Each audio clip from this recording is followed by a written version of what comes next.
11절까지 7절로 11절까지 마지막 절은 우리 성령 읽으시기 바랍니다. 교독합니다. 사랑하는 자들아, 내가 새 계명을 너에게 쓰는 것이 아니라 너희가 처음부터 가진 옛 계명이니 이 옛 계명은 너희가 들은 바 말씀이거니와 다시 내가 너희에게 새 계명을 쓰노니 그에게와 너희에게도 참된 것이라. 이는 어둠이 지나가고 참빛이 벌써 비침이니라. 빛 가운데 있다 하면서 그 형제를 미워하는 자는 지금까지 어둠에 있는 자요 그의 형제를 사랑하는 자는 빛 가운데에 거하여 자기 속에 거리낌이 없으나 같이 읽습니다. 그의 형제를 미워하는 자는 어둠에 있고 있고 또 또 어둠에 행하며 갈 곳을 알지 못하나니 이는 그 어둠이 그의 눈을 멀게 하였음이라. 아멘. 성경은 하나님을 빛이다라고 소개합니다. 빛이다라고 소개하셔요. 하나님은 빛을 창조하시고 빛 가운데 계십니다. 그리고 주님은 우리에게 너희는 세상의 빛이다라고 말씀하셔요. 여러분, 하나님은 빛이신데 어둠이 조금도 없으신 분이에요. 예. 우리도 빛 가운데 또 살아갈 것을 말씀하시죠. 너희가 빛 가운데 행하면 사귐이 있다라고 말씀하고 있어요. 빛 가운데 사시기 바랍니다. 예. 그럼 빛 가운데 산다라고 하는 것은 어떤 의미냐? 빛 가운데 산다라고 하는 것은 믿음으로 산다는 말과 연결이 되어져요. 그리고 빛 가운데 산다라고 하는 말은 하나님 안에서 하나님 말씀으로 산다는 말씀과 또 같습니다. 그리고 이제 이어지는 것이 사귐이에요. 그 안에는 사귐이, 교제가 이루어지는 것입니다. 여러분이 하나님 말씀으로 살길 주 이름으로 축원합니다. 사람이 떡으로만 사는 것이 아니에요. 하나님 입에서 나오는 모든 말씀으로 사는 것이 크리스찬의 삶입니다. 자, 그런데 중요한 것이 뭐냐면 내가 빛 가운데 사는지 어떻게 알 수 있느냐라고 하는 것인데 여러분이 율법 아래 사느냐 아니면 은혜 아래 사느냐라고 하는 거예요. 율법으로 살아가는 사람도 자기는 뭘로 산다고 말하냐면 말씀으로 산다라고 얘기를 해요. 그래서 제가 말씀을 묵상하고 또 생활 속에서 이렇게 느끼는 것이 뭐냐면 성도들이 율법으로 사는데 자기는 말씀으로 산다라고 한다는 것을 보면서 이 부분이 정리가 좀 필요하겠다, 그런 생각을 가지고 오늘 본문을 그 방향으로 준비를 했습니다. 나는 율법으로 사는가 은혜로 사는가, 나는 복음으로 사는가라고 하는 거예요. 이것은 말을 다시 바꾸어서 옛 계명과 새 계명으로 나눠서 우리가 이해할 수가 있습니다. 옛 계명이란 무슨 말이죠? 뭘 얘기하는 거예요? 모세의 율법을 얘기합니다. 새 계명은 예수님의 법을 얘기를 해요. 예수님께서 주신 말씀을 얘기를 합니다. 오늘 옛 계명이란 모세의 율법을 얘기하는데 오늘 본문 7절을 한번 같이 읽어봅니다. 시작. 사랑하는 자들아, 내가 새 계명을 너희에게 쓰는 것이 아니라 너희가 처음부터 가진 옛 계명이니 이 옛 계명은 너희가 들은 바 말씀이거니와. 너희가 처음부터 가진 옛 계명이라 했어요. 이 옛 계명은 너희가 들은 바 말씀이거니와. 너희가 들은 바 말씀이거니와. 너희가 하나님의 백성으로서 태어나면서부터 부모로부터 가르침을 받았던 것이 뭐예요? 바로 모세의 율법입니다. 이 율법을 배웠어요. 그 너희가 들은 바 이 말씀이거니와 그랬어요. 근데 중요한 것은 뭐냐면 이제 더 이상 이 율법 아래 살지 말라라고 하는 거거든요. 여러분의 가정이 여러분의 가정도 마찬가지예요. 나름대로 가정에 규칙이 있어요. 그렇죠? 그 규칙을 가지고 여러분 가정을 세워나가나요? 아니면 은혜와 사랑인가요? 건강한 가정은 어떤 가정이에요? 은혜와 사랑이 넘치는 가정이에요. 우리가 기본적으로 여러분 이것을 알고 오늘 말씀을 들을 수 있길 바라요. 누가복음 16장 16절에 보면 율법에 대해서 그 한계에 대해서 얘기를 하고 있어요. 한번 읽어봅니다. 시작. 율법과 선지자는 요한의 때까지요. 그 후부터는 하나님 나라의 복음이 전파되어 사람마다 그리로 침입하느니라. 예, 율법과 선지자는 어디까지라고요? 요한의 때까지예요. 그래 구약 성경은 구약은 율법과 선지자의 글, 그 다음에 시가서로 되어 있잖아요. 크게. 예. 자, 이 구약 성경이 어느 때까지냐? 요한의 때까지다. 율법과 선지자는 요한의 때까지요 그랬어요. 그 후부터는 하나님의 복음이 전파되어 사람마다 그리로 침입하느니라 그랬습니다. 저는 이때를 은혜의 때라고 이렇게 표현하고 싶습니다. 은혜의 때. 예? 율법과 선지자 그 요한 세례 요한을 얘기합니다. 세례 요한의 때까지로 끝났다는 거예요. 막을 내렸어요. 이제. 그 후부터는 하나님의 복음이 전파되어 하나님의 복음, 그리스도 복음, 천국 복음이 전파되어 사람마다 그리로 침입하느니라 그랬습니다. 여러분은 이 하나님 나라로 침입해 들어가길 바랍니다. 예, 이 침입해 들어간다는 말은 비아조라고 그래요. 비아조라고 침노하다, 밀고 들어가다, 강제하다, 힘이나 폭력을 사용하다. 이런 여러분 우리가 이거는 어떻게 하든지 침노해서요 들어가야 되는 겁니다. 그리고 침노한 자는 빼앗느니라 라고 말씀하고 있거든요. 이 삶을 산 사람을 든다면 대표적인 사람이 저는 야곱이다라고 봐요. 야곱은 양보하지를 않아요. 이걸요. 네? 장자권.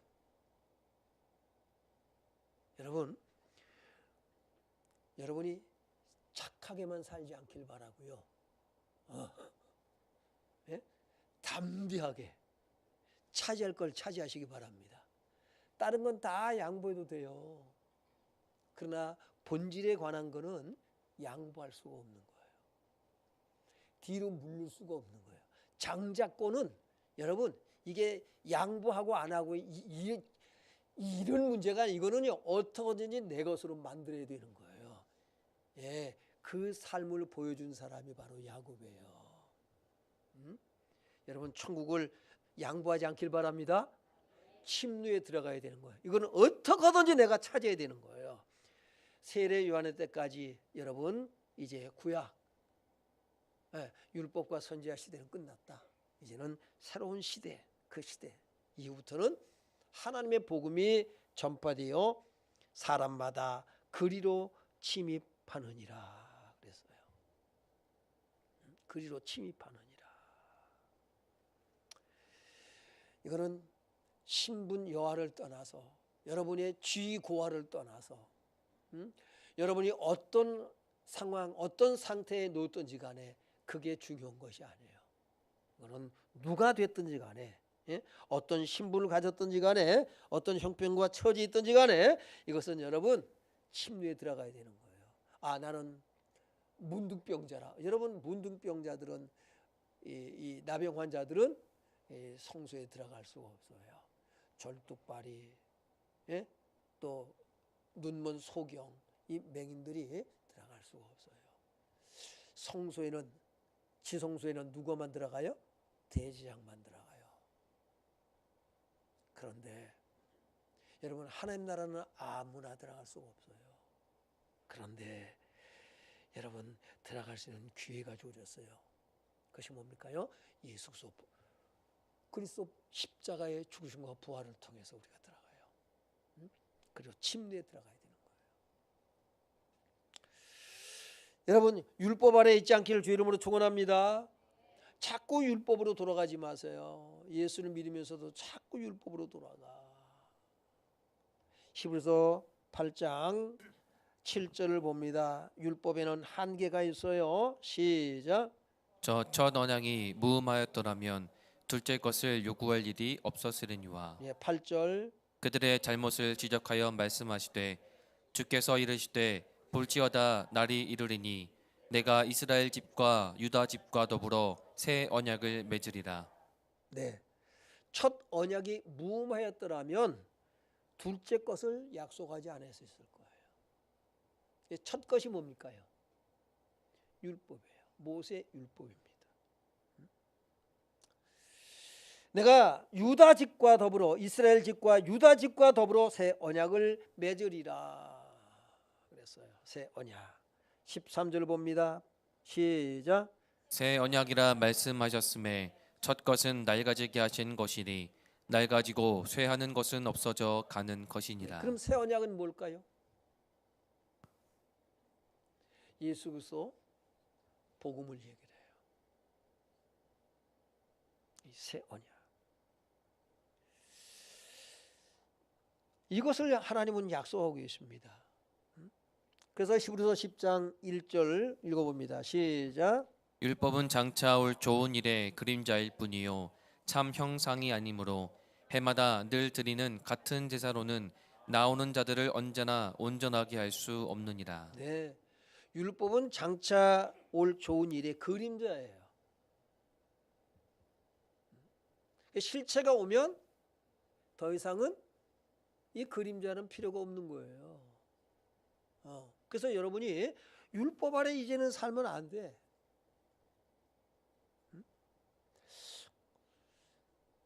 참 형상이신 그리스도께서 오셨단 말이에요.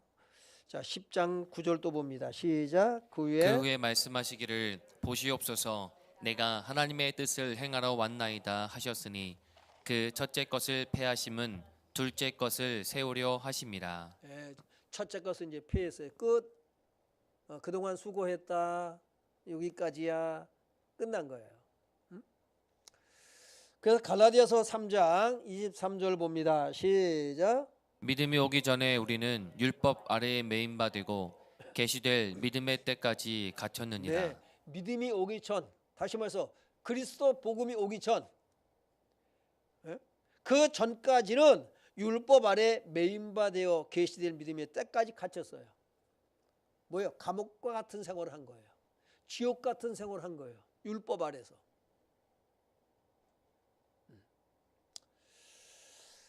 그래서 24절 보니까 시작. 이같이 율법이 우리를 그리스도께로 인도하는 초등교사가 되어 우리로 하여금 믿음으로 말미암아 의롭다함을 얻게 하려 하심이라. 예, 율법의 역할은 여기까지라고요. 그래서 갈라디아서 3장 10절에 보면 무릇 율법의 행위에 속한 자들은 저주 아래 있나니 기록된 바 누구든지 율법책에 기록된 대로 모든 일을 항상 행하지 아니하는 자는 저주 아래 있는 자라 하였음이더라 라고 말씀하고 있어요.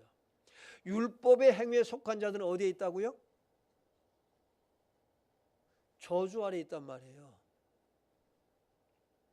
그러니까 여러분이 율법의 행위로 여러분이 내가 착하게 살아서 내가 의로워져야지 저주 아래 있는 자예요.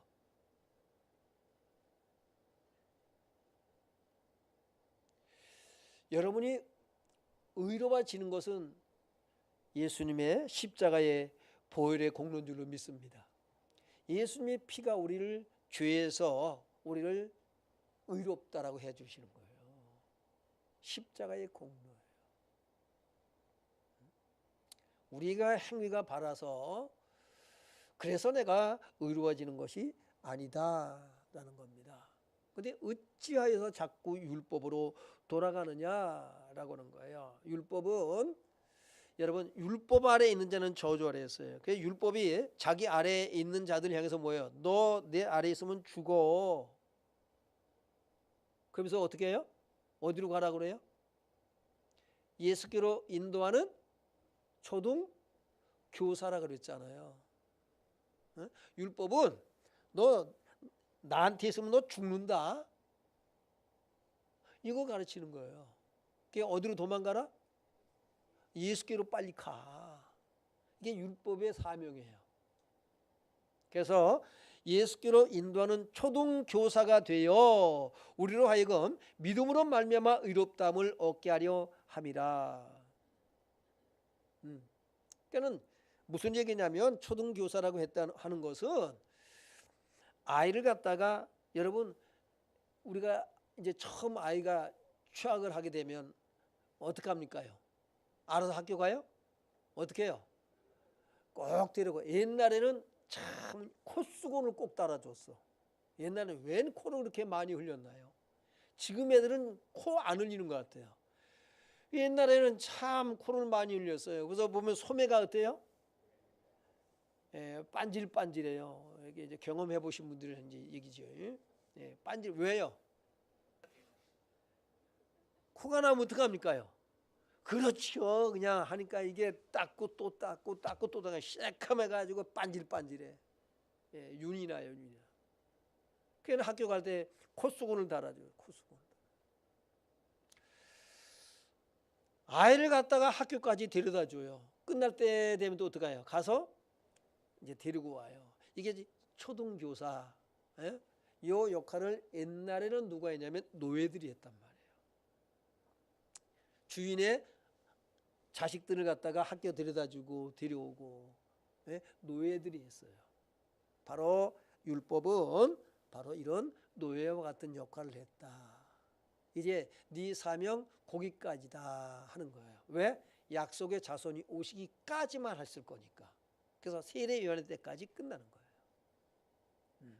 여러분이 오늘 말씀의 제목이 뭐라고요?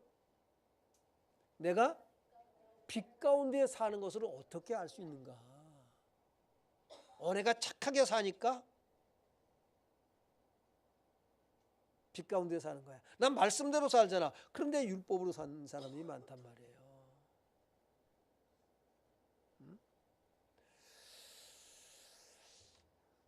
그 다음에 보겠습니다. 고린도후서 3장 14절 한번 봅니다. 시작. 그러나 그들의 마음이 완고하여 오늘까지도 구약을 읽을 때에 그 수건이 벗겨지지 아니하고 있으니 예. 그 수건은 그리스도 안에서 없어질 것이다. 예. 그리스도 안에서 뭐 할 거예요? 없어질 거라고요. 예.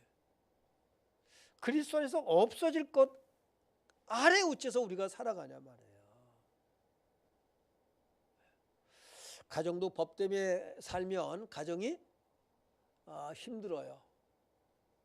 저는 그래서 법 하는 사람들 별로 그렇게 좋아하지 않아요. 그럼 법은 어느 때 쓴다? 죄를 깨닫게 하는 데 쓰는 거예요. 법은 거기에 써보는 거예요. 법으로 여러분, 법은 굉장히 중요합니다. 법 무시하고 살라는 얘기가 아니에요. 어떤 의미인가를 우리가 잘 알아야 돼요. 오해하지 않길 바래요. 목사님은 법 다 무시하고 살라고 그래요. 그 얘기가 아니에요. 법을 오히려 뭡니까요? 굳게 세우는 거예요. 믿음으로 율법을 오히려 굳게 세우는 거예요. 네.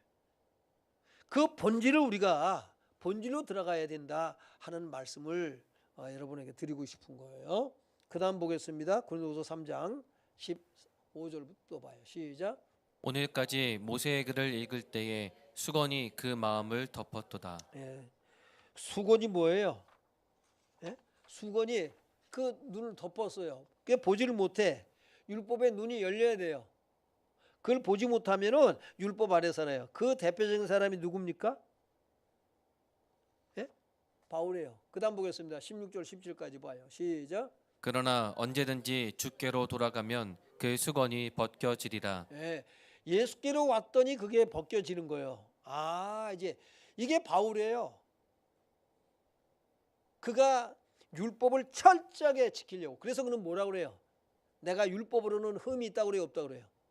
흠이 없다고 하는 사람이에요. 나는 율법으로는 흠이 없는 사람이야. 흠이 없는 만큼 어떡합니까요? 그는 다른 사람에게 자비와 긍휼을 베풀며 살아가는 것이 아니라 저 율법을 범하는 저것들을 어떻게 해요? 죽여야겠다는 거예요. 죽여야겠다는 거예요. 여러분 그런 거예요. 법 하는 사람들, 여러분 사람들을 살리는 데 쓰는가 보세요. 잘못하면, 걸리기만 하면 용서 안 해. 가차 없어요. 이게 바울이었어요. 그 다음 볼까요? 주는 영이시니 주의 영이 계신 곳에는 자유가 있느니라. 그러나 그 자유로 육체의 귀를 삼지 않길 바랍니다. 주는 영이시니 주의 영이 계신 곳에는 자유함이 있어요.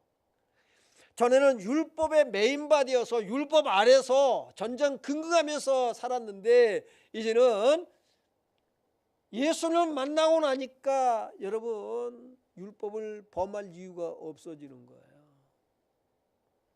우리가 하나님 앞에 예배 드리는 것도 어떻습니까? 예배 안 드리면 벌 받을 테니까, 예배 안 드리면 하나님께 혼날 테니까, 그게 율법주의자들이에요.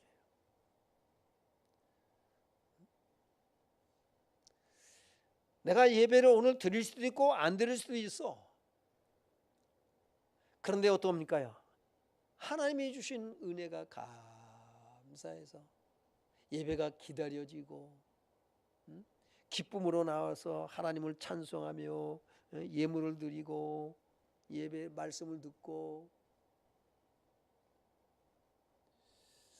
누가 행복할까요? 누구를 기뻐할까요? 엄마 아버지가 무서워서 말 잘 듣는 자녀들, 아니면 엄마 아빠의 사랑이 너무 감사해서 말 잘 듣는 아이들, 같아요 달라요? 행동은 똑같이 나타나요. 네? 행동은 똑같은데 동기가 달라요.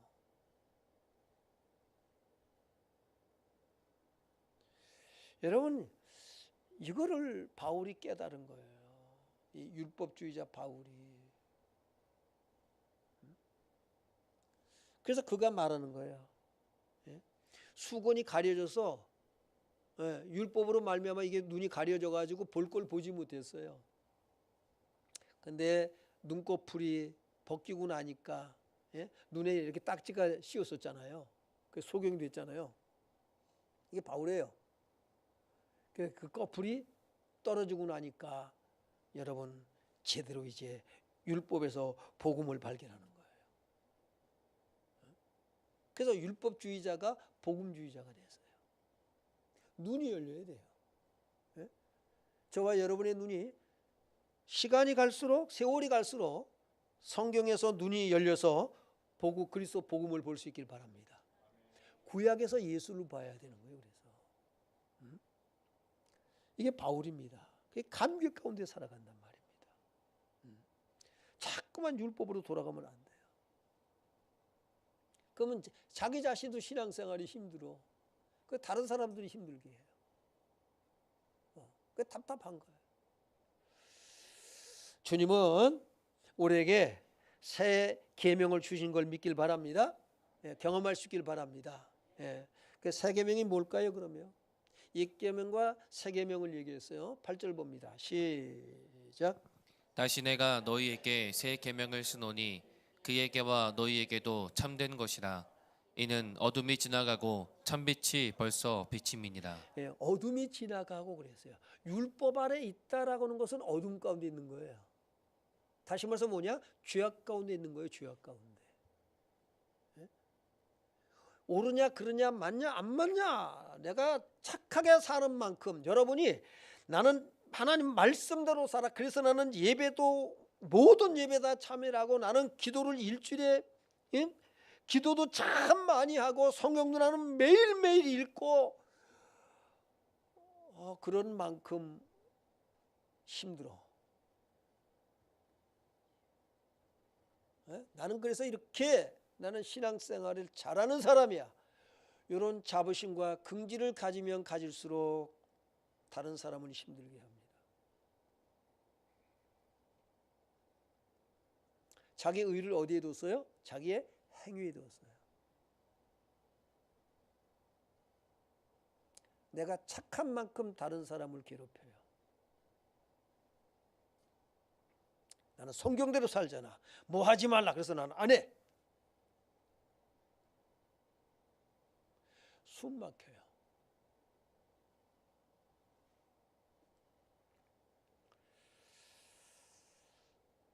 그런데 하나님의 은혜가 너무 감사해요. 나 같은 죄인, 하나님, 내가 뭐라고 나를 하나님 구원하셨지?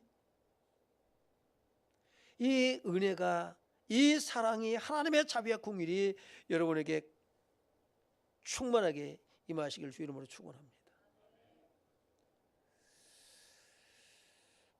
사계명이란 바로 그리스도 복음을 얘기해요. 다시 내가 너에게 이 새 계명을 쓰노니 그에게와 너에게도 참된 것이라. 이는 어둠이 지나가고 참빛이 벌써 비침이니라. 그리스도의 빛이 비침이니라. 그래서 뭡니까요? 빛에 반응하는 삶을 살아가는 거예요.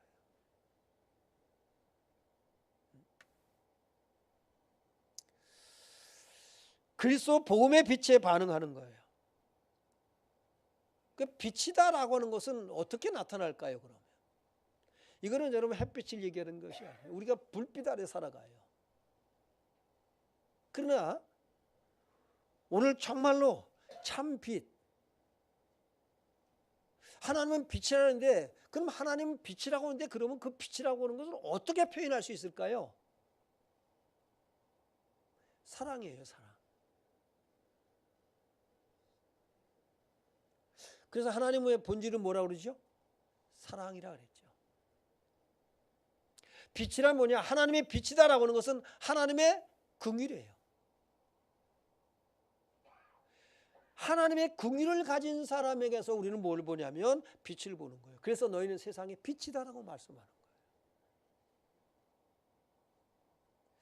하나님을 빛이라고 하는 것은 뭘까요? 여러분, 용서라고 하는 것입니다.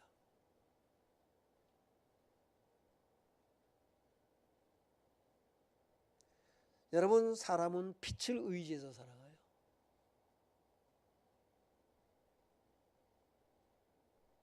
빛을 의지해서 살아간다는 것은 사랑과 용서와 자비와 긍휼을 의지해서 살아가는 거예요. 그 안에서 여러분 가정이 건강하게 세워지는 것이고요.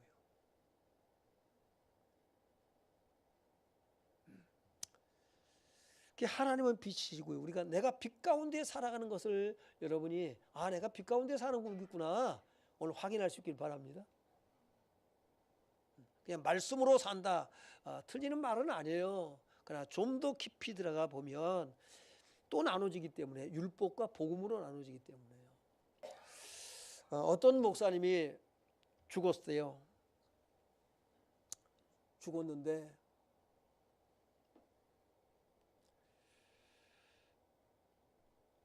천국에 갈 수가 없는 거예요.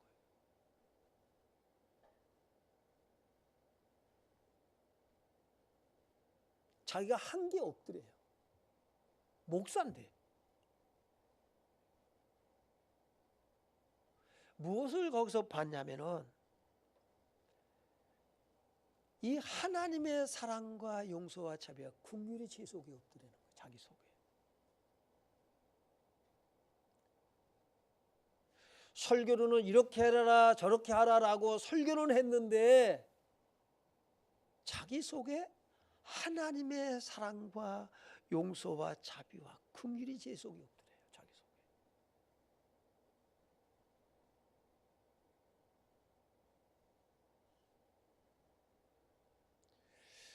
여러분, 우리는 내게 있는 것으로 주는 거예요. 그래야 안 그래요?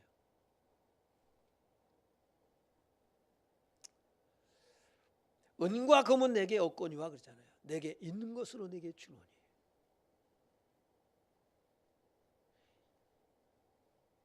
내 속에 하나님의 사랑, 내가 하나님의 사랑을 이렇게 입었구나.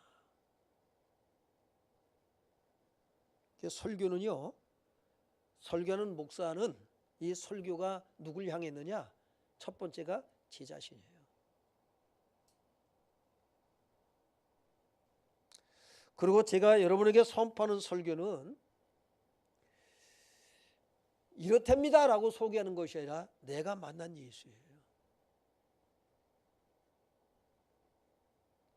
내가 만난 예수님, 내가 입은 사랑, 내가 입은 용서와 자비와 긍휼을 전하는 거예요. 하나님이 나를 이렇게 사랑하셨구나. 그래서 성경을 읽다가 하나님의 마음을 깨닫고 눈물 흘려 통곡하며 기도할 때가 있고 회개하고 하나님 나를 이렇게 사랑하시고 그 사랑을 전하는 거예요. 그 사랑을. 하나님 내가 뭐라고 나를 이렇게 사랑하나요? 목사인데도 하나님 형편없을 때가 너무나도 많아요. 성도들만도 못할 때가 많은데 하나님 나는 참 자격이 없어요. 근데 하나님 내게 어떻게 이런 엄청난 이 어마어마한 감당할 수 없는 직분을 주시나이까. 그 은혜에 그 사랑 자비와 긍휼에 감사할 수밖에 없고요. 자격이 안 되는데 자격을 주신 것 너무 과분하죠. 이것을 전하는 것이고요. 저와 여러분 속에 늘 이 은혜의 강물이 흘러 들어오게 되길 주 이름으로 축원합니다. 네. 이것이 되어져야 내가 빛 가운데 살고 있구나. 네? 이것이 확인되는 거예요. 이게 없으면 안 돼요. 아니면 율법으로 살아요. 여러분 하나님 나라와 전혀 상관이 없어요. 여러분의 구원과 상관이 없어요. 여러분 이런 도덕적인 이런 윤리적인 선한 사람은 예수가 아니어도 기독교인이 아니어도 다른 종교에서도 얼마든지 찾아볼 수가 있어요. 저 불교 신자들 가운데서 볼 수가 있어요.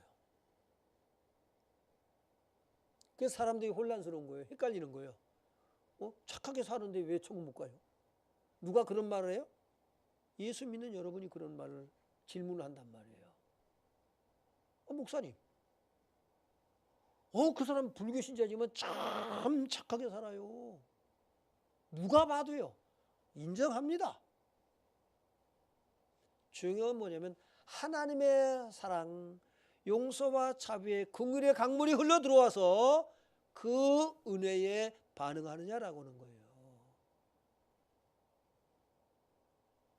그 은혜에 반응하지 않는단 말이에요.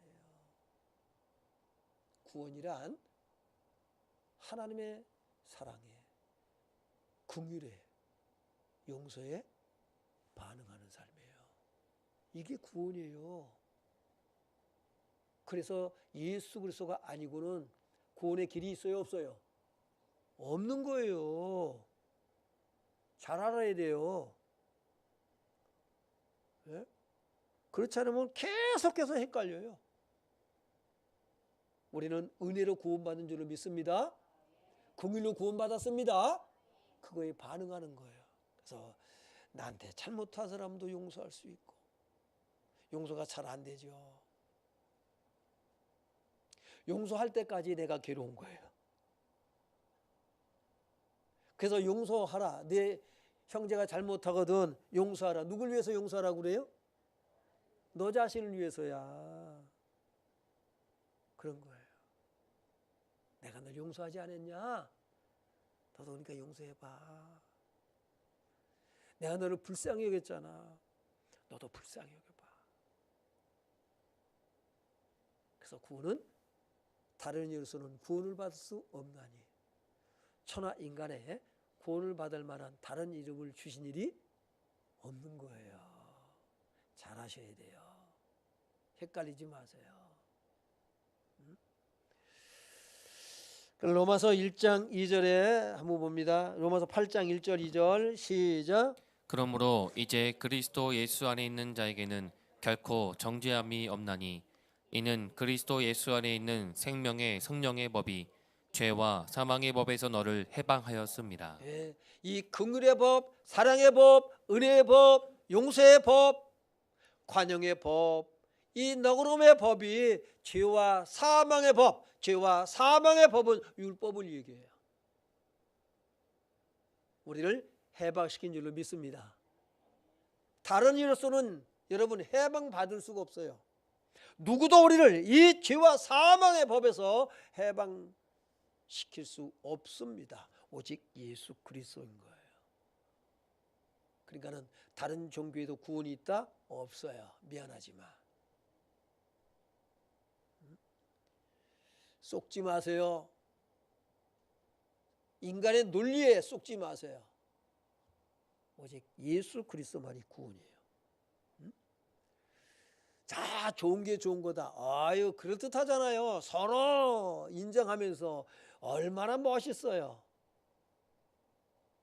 예, 사탄의 속임수에 속지 마세요. 그건 진리가 아니에요. 여러분은 사랑에 반응하시기 바랍니다. 고린도서 5장 14절에 그리스도의 사랑이 우리를 뭐한다? 죄송합니다. 강권하시는도다. 주님의 사랑이 강권하는 거예요. 네. 고린도서 15장 10절에는 내가 나 된 것은 뭐라고요? 하나님의 은혜라 그랬어요. 은혜. 은혜에 반응한다 이거예요. 그 은혜가 얼마나 큰지, 은혜가 크게 임하면 임하는 만큼 반응하는 거예요. 하나님의 은혜, 용서와 자비와 긍휼을 받은 일이 없으면, 지난주도 말씀드렸지만은 여러분이 안 해도 돼. 흉내내지 마세요. 거룩한 척 하지 마세요. 믿음 있는 척 하지 마세요. 여러분을 포장하지 마세요. 생긴 대로 그냥 사세요.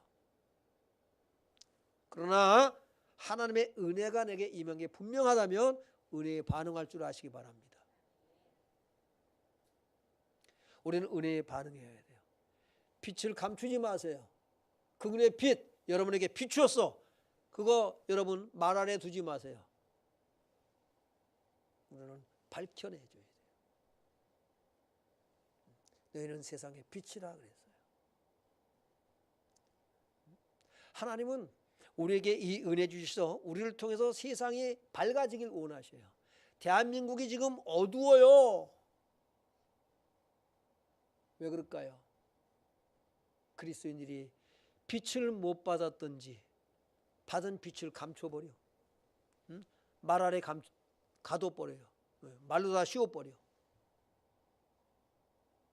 그래서 대한민국이 어지럽습니다. 일어나 빛을 발하라. 긍휼의 빛을 발하라. 우리가 먼저 용서할 수 있어야 돼요.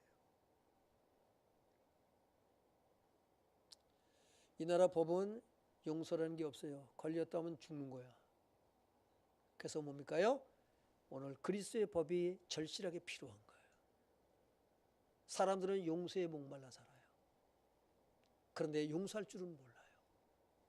용서 받았으면 좋은데 누가 해줄 사람들이 없어요. 오직 주님만이 우리를 용서하셔요.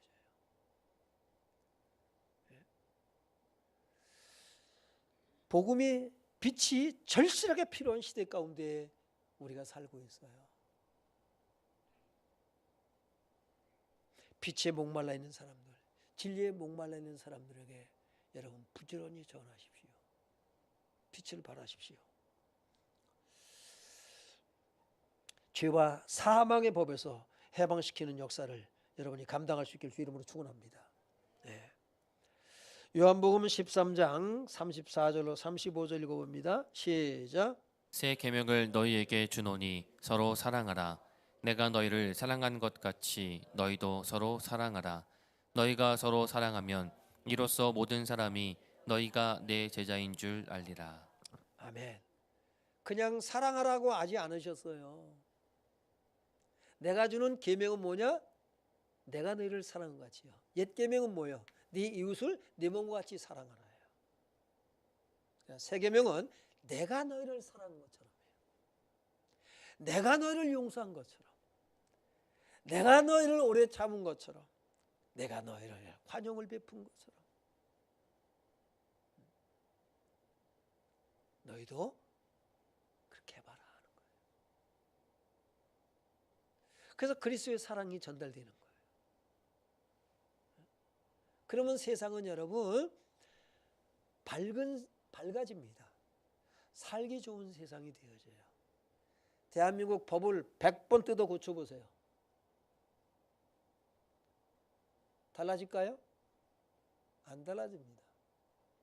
착각하지 마세요. 그러나 본질을 바꿔놓을 수 있는 것은 뭐냐면 그리스도 법이에요. 생명의 법이에요. 이 세상법 잘 만들어야죠. 그러나 그 모든 것을 바르게 아주 본질적인 변화를 줄 수 있는 것은 그리스도의 법, 생명의 법인 줄로 믿습니다. 그래서 복음은 절실하게 필요한 거예요. 내가 너희를 사랑한 것 같이 너희도 서로 사랑하라.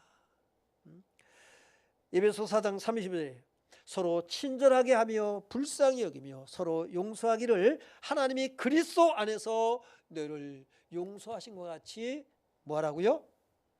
용서하라고 말씀하셨어요.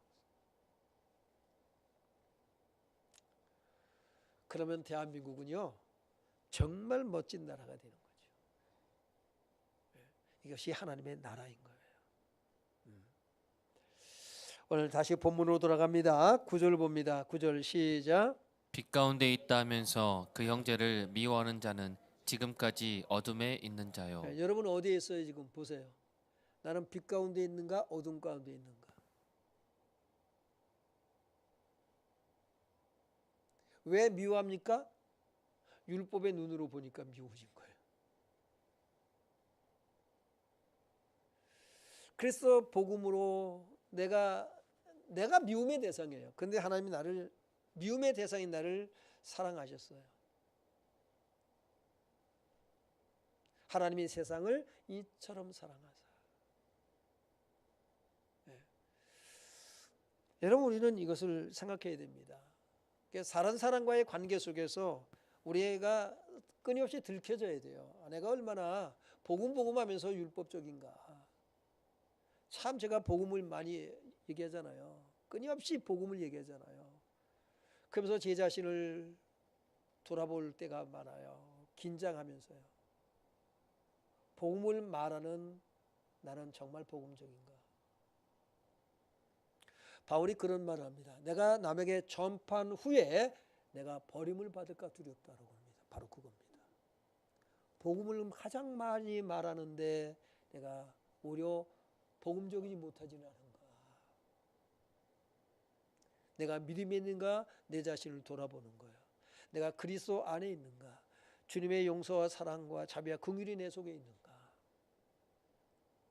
끊임없이 보고 들키고 하나님 이런 나를 하나님 사랑하심을 감사합니다. 그 다음 보겠습니다. 10절이요. 시작. 그의 형제를 사랑하는 자는 빛 가운데에 거하여 자기 속에 거리낌이 없으나 11절. 그의 형제를 미워하는 자는 어둠에 있고 또 어둠에 행하며 갈 곳을 알지 못하나니 이는 그 어둠이 그의 눈을 멀게 하였습니다. 아멘. 그의 형제를 사랑하는 자는 빛 가운데 거하여 자기 속에 거리낌이 없으나. 여러분이 형제를 사랑함으로 내가 빛 가운데 있구나라는 것을 확인할 수 있길 바랍니다. 형제를 물론 나를 사랑하는 사람 사랑하는 건 뭐 누구나 다 하는 얘기예요. 그러나 나를 사랑하지 않는 사람까지도 사랑할 수 있는가. 여기까지 도달하길 바랍니다. 어느 때 그게 가능하냐? 주님의 사랑이 내게 충만하게 부어진 바 되었을 때예요. 그때는 나를 미워하는 사람, 그 사람이 어떻게 보이냐면 못마땅한 사람이 여러분 불쌍하게 보여요. 내가 건강하잖아요. 내가 은혜가 충만하잖아요. 그러면 상대방이 크게 보이냐면 아니에요. 작게 보여요. 근데 은혜가 떨어지면 상대방이 크게 보여요. 그게 눌리게 돼요. 그래서 우리가 성령을 소멸하면 안 돼요. 성령이 우리에게 임하면 우리 속에 은혜가 넘치거든요. 그래서 참 안 됐다, 불쌍하다, 측은지심이 든다고요. 우리가 늘 은혜 안에 호흡하며 살 수 있길 주 이름으로 축원합니다. 그의 형제를 미워하는 자는 어둠에 있고 또 어둠에 행하며 갈 곳을 알지 못하나니. 왜? 어두우니까 갈 곳을 알지 못하죠. 왜? 방향을 못 잡아. 보이는 게 있어야죠. 그냥 죄악 가운데 방황하며 살아갈 수밖에 없는 거예요. 이는 그 어둠이 그의 눈을 멀게 하였습니다. 오늘 우리 성도님들은 하나님의 은혜가 강한 역사가 있게 되길 주 이름으로 축원합니다. 로마서 6장 14절 15절을 봅니다. 14절 시작. 죄가 너희를 주장하지 못하리니 이는 너희가 법 아래 있지 아니하고 은혜 아래에 있습니다. 그런즉 어찌하리요 우리가 법 아래 있지 아니하고 은혜 아래에 있으니 죄를 지으리요 그럴 수 없느니라. 예. 우리는 은혜 아래에 있으면은요 죄가 우리를 주장하지 못해요. 다시 무슨 얘기냐? 율법이 주장하지를 못해요.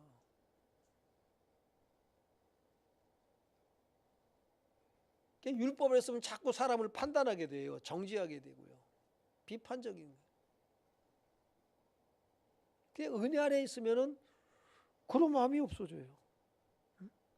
은혜 아래에 있으니 죄를 지으리요 그럴 수 없느니라. 예? 그럴 수 없느니라. 그런 거예요. 뭐 죄 짓지 말자 그러는 게 아니에요. 죄 지을 이유가 없어져 버리는 거예요. 예. 이 은혜에 도달하길 바랍니다. 17절 봅니다. 17절 18절 시작. 하나님께 감사하리로다. 너희가 본래 죄의 종이더니 너희에게 전하여 준 바 교훈의 분을 마음으로 순종하여 죄로부터 해방되어 의에게 종이 되었느니라. 아멘. 본래는 저와 여러분이 죄의 종이에요.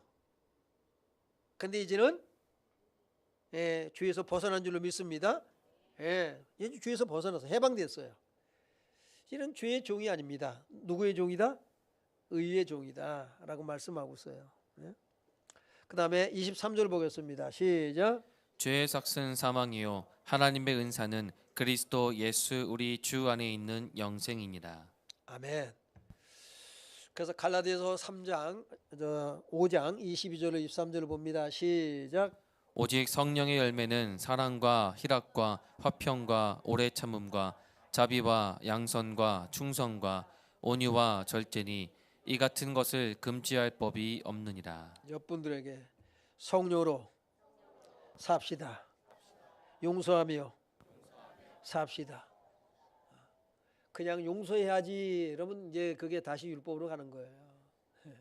하나님 나를 얼마나 사랑하고 용서하고 내게 관용을 베푸시는가. 하나님의 은혜가 이 강물이 이 파이프가 막히지 않길 바라요. 끊임없이 은혜가 차고 넘치는 역사, 흘러들어오는 역사가 있길 주 이름으로 축원합니다.